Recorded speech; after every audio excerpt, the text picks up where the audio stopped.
Hello, my name is Frank Harrison. I'm the Regional Security Director, North America with World Travel Protection. Welcome to Navigate. In a podcast with Amber Wheatley of TravelX, we talked about Mexico and some of the travel myths that exist in the travel space.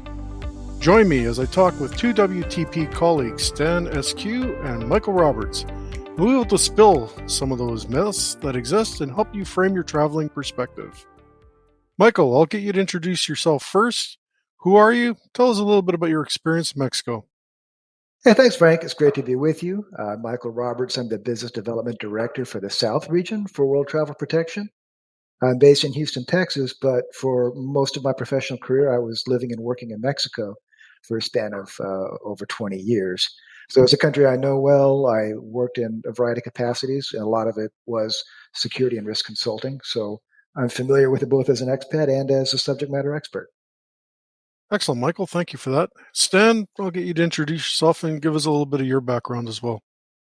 Hi, I'm Stan Askew. I'm Business Development Manager for the East region for World Travel Protection. Been involved in the travel risk management industry for roughly about 2 decades, traveling to over 26 countries, helping people support travel in high-risk regions and getting from one place to another in the maritime space, as well as across the land. Thank you, Stan. So, Michael, Mexico, a lot of myths, a lot of legends, a lot of inaccuracies. Give us an idea what Mexico was for you. Well, I was there when things went from being a medium-risk country to being very difficult in a lot of regions due to increased cartel violence, which really began to kick off around 2008. And over that period of time, some regions have become very dangerous to travel to, and it's not recommended to go to. The Texas-Mexico border, states like Sinaloa, Michoacan, are very high risks for any travelers. Nevertheless, major urban environments where business travelers would go in most tourist destinations, I would carve Acapulco out of that currently. But those areas are still very accessible, very travelable, and with the right security awareness and protocols in place, really safe places to visit.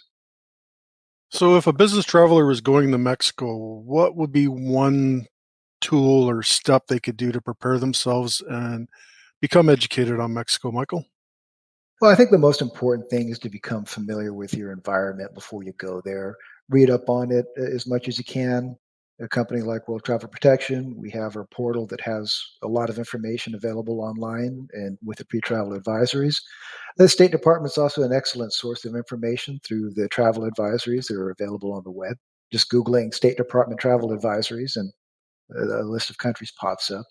And understanding the neighborhood where you will be staying, putting some thought into it, getting good advice on the security atmosphere around your hotel, or if it's in the case of an Airbnb, understanding where that particular domicile is located. Also, basic things on the ground, such as understanding what transportation to use. Hailing taxis off the street, for example, in a lot of urban areas is very risky. Using taxis from approved sites or hotel taxis, or even rideshare services with the right precautions like Uber is really the way to go. And things like that will be a good way to start minimizing some of the risk. Thanks, Michael. Stan, you've got a pretty extensive travel footprint as well. Just reflecting on what Michael just shared with us, can you share with us some common sense tips for people when they're on the ground, regardless of where they are traveling? Certainly. One of the things that we would primarily do when we were setting together a travel plan is to initially start with the first steps of checking your travel resources. So, for instance, if you look at a hire car, is inspecting that hire car before you get in it. Are you looking at something that's got bald tires? Have you checked to make sure your seat belts work, your locks work, that you have a spare in place for it? All the safety precautions, because that is the vehicle that's going to get you out of harm's way. It's amazing to me that even today when I'm traveling in the United States, how many people I see that just are staring at their phone and just hop in an Uber without taking these type of considerations as well. So awareness, focusing on what you're actually supposed to be doing. So, Michael, that's a good segue into the perception that everybody's going to get kidnapped in Mexico. What are your thoughts on that? Yeah, the press has rightly pointed out areas in Mexico where kidnapping is really an issue. But I think it's easy to misconstrue that any traveler going to Mexico is at risk of a kidnapping. The reality is that the vast majority of kidnappings that take place in Mexico and around the world actually are local nationals, not foreign nationals or visitors. It's the statistics ridiculous, like 95% local nationals. So that a visitor, even a business traveler, being kidnapped for ransom is very unlikely. But there are other scenarios, like an express kidnapping, where they might be exposed. An express kidnapping is essentially a very prolonged mugging, where somebody takes you and keeps you captive and withdraws the maximum amount on your debit card until the account's empty, and that could be for a matter of days. And travelers are susceptible to that if they aren't aware of their surroundings and don't take the right precautions about how to go about withdrawing money and what they carry on their persons. So, taking that idea of familiarity and what's going on around you, Stan, can you expand on what a traveler should be doing to be familiar with their surroundings when they're traveling? Well, as Michael said before, understand the neighborhoods that you're going to, understand the resources that are available. A lot of people assume when they go to some of these regions that a lot of the resources like police and emergency services are going to be the same as they are back home. And oftentimes it's very different, whether it be the jurisdiction they operate in, how many of you have available. So there are a lot of things that you need to do to care for yourself. And part of that comes with having an emergency plan in place, and letting people know your travel plans so that they can be aware if those are disrupted, and just making sure to be knowledgeable of where you're going. That includes not only studying the State Department and other things, but talking to some of the folks in the region. Talk to your folks in your hotel, see if there's certain neighborhoods that they recommend that you don't frequent. Talk to some of your folks that work in the offices around that region. Ask them what the local conditions are and if there are certain times that you shouldn't travel because there might be agitated states such as certain anniversaries and others. So mainly it's knowledge is power, and having resources you can call that. So, knowledge is power. And Michael, when we look at Mexico, there's this attitude that some people travel to Mexico with, that it's a bit of a free-for-all, that you can do things in Mexico that you can't do at home. Can you reflect on some of the things that you were a witness to or you had to deal with while you were working in Mexico with people going in and not respecting the local culture and local laws? Yeah, that's a really good point, Frank. There is a perception that anything goes and that it's lawless and there aren't rules. And if you do find yourself in trouble, it's an easy situation to get out of. And that is really not the case. In fact, there are more risks in doing things, going to areas where you shouldn't go, taking drugs that are a lot higher than they would be if you did it elsewhere.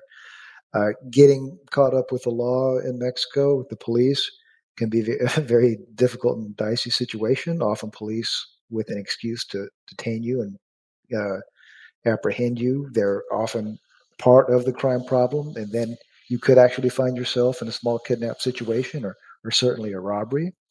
And it's really a question about the traveler using common sense and not behaving in a way that puts them at that sort of risk. And what does that mean? Understanding what restaurants and bars not to go to. The ones that they go to, being aware of their surroundings, being aware that they may need to identify the safest exit route in case something goes wrong inside of the establishment. Essentially, respecting the law and respecting the country and the people, and not doing anything that you wouldn't do in your home country is really the way to avoid any complications. So, following on that concept of respect, then, Stan, can you draw on some of your experiences and give us a couple of examples of how, when someone goes into an area, respect becomes king, the same as the US dollar is king? Absolutely. It's being sensitive to the cultures you're traveling in. especially at times now where there's a lot of division in between different challenges that are going on in the world. People have different perspectives on it, depending on their upbringing and their individual beliefs. And it's respecting that sometimes you can have conversations in other countries that maybe will not go in the particular direction you expect them to go. So it's real important to not only understand the dynamics of geopolitics, but also understand the local customs in there, how things operate, what can be insulting to certain people. You go in certain regions, and as an example, if you don't finish your plate of dinner in some countries, that can insult people thinking that their food isn't good enough, whereas in other countries, if you eat it all, that means they haven't fed you enough. So it's just minor things that you need to understand about a culture. Make sure you don't offend. Make sure you're a good visitor. Pretend like you're going to your mother's house, essentially, and just behave yourself. So it's always about the little things. So if we look at the world's changing and we look at how during the pandemic things have shifted in Mexico and other places around the world, now we have this new dynamic of new types of work environments, working from home and the various parts of that are still moving, and then digital nomads. So Michael, if you think about what the term digital nomad is, and there's a lot of organizations in Mexico that are encouraging people to use that term to go down and work and play in the different resort areas of Mexico, what would you recommend as the top 3 things for someone who wants to be a digital nomad in Mexico to be aware of? A lot of it comes down to just keeping track of where your equipment is at all time. I mean, if you are working abroad and you're visible with a laptop and a cell phone, you can set yourself up for opportunistic crime and having those things stolen from you. Also, deciding on where you're going to be staying is critical. Being in an area that's easy to return home from in case you have to for some reason. For example, in a major city with an international airport would probably be a wiser choice than a remote beach destination where it would be difficult to get home in a hurry if you needed to for work or personal reasons.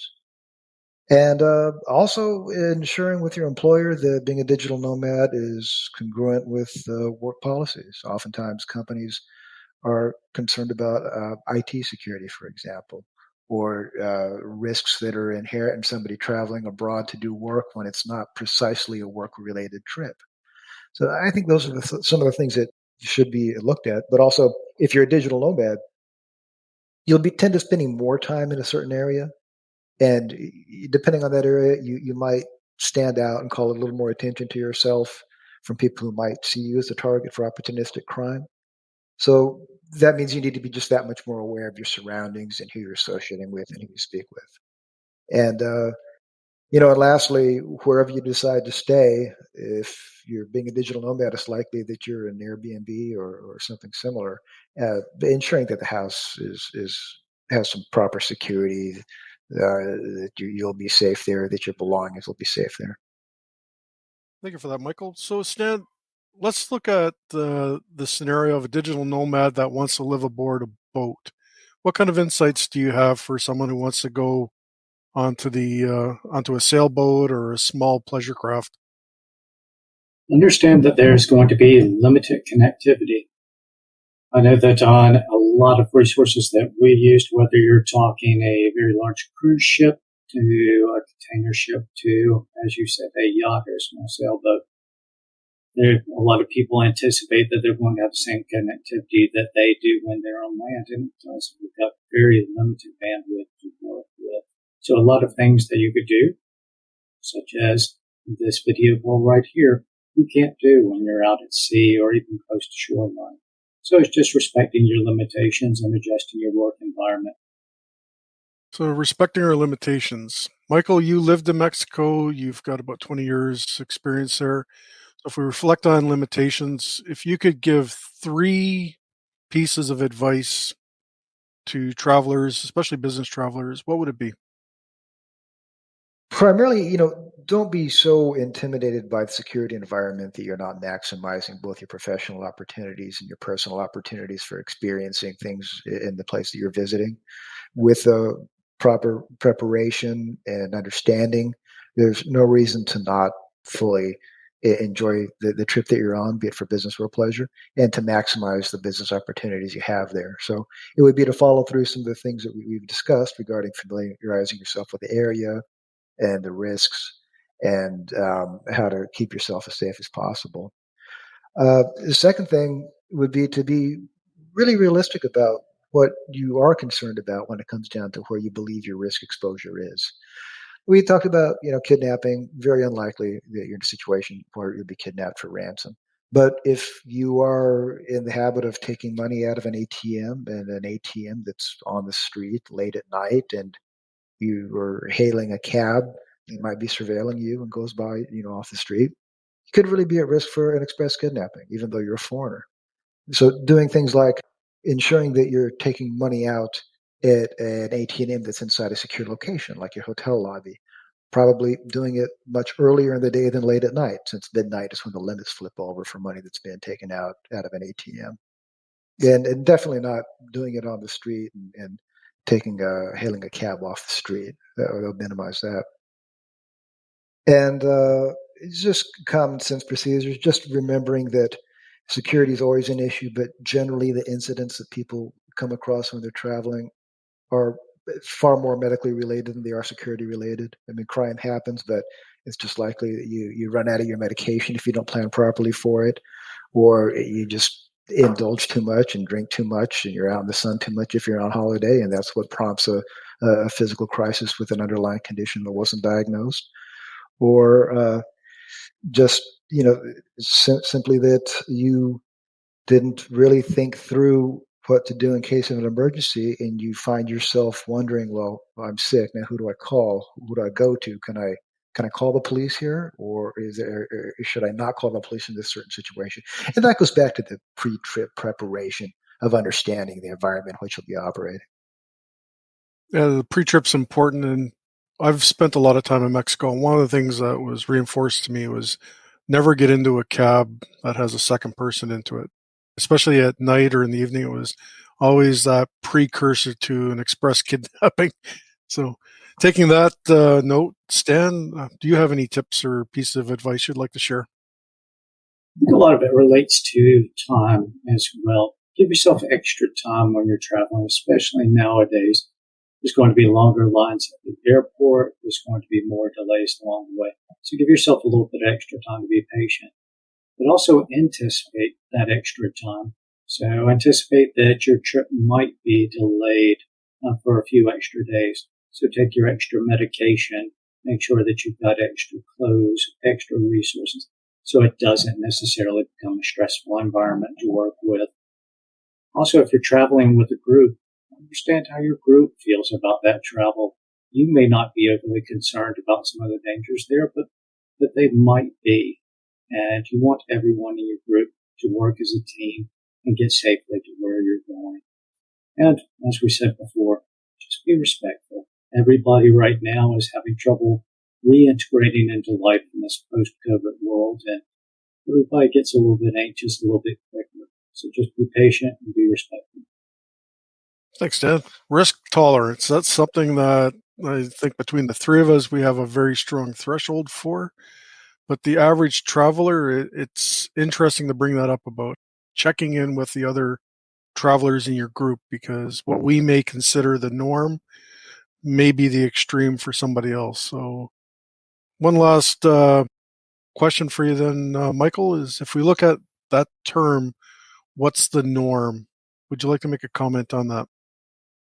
Well, I think the norm on risk tolerance is that I've always found that there are two types of travelers that tend to have a higher exposure to risks, and one is the ones that are naive and aren't used to traveling and haven't done any of the prep work and don't know what they're getting into, and then they end up stumbling into situations just out of not being prepared and not knowing their environment. And counterintuitively, the other group is the very experienced traveler that just takes things for granted because they just think, well, I know this. I've got muscle memory. I've been doing this for a long time. And particularly after a long time without traveling, when they become the rusty traveler and things have changed so much on the ground in so many different areas over a period of time where they might not have traveled, they can fall into a false sense of security, and that experience could actually end up being a really weak spot for them. So, as Stan mentioned, being aware of your own risk tolerance, but also being aware of folks around you and take into account what they're thinking, and maybe they're picking up on something that you aren't, and think about that. But also follow your instincts, because sometimes if your gut check says if something doesn't feel right about this situation, maybe I shouldn't get in this vehicle, maybe we shouldn't walk down the street, you just might be picking on something that you absolutely should follow and trust that instinct. So, Stan, following on that comment about the rusty traveler, what would be your closing remark? I think everybody's going to look at a situation in a different way. Anytime you're moved out of your environment, it's going to unsettle you a little bit.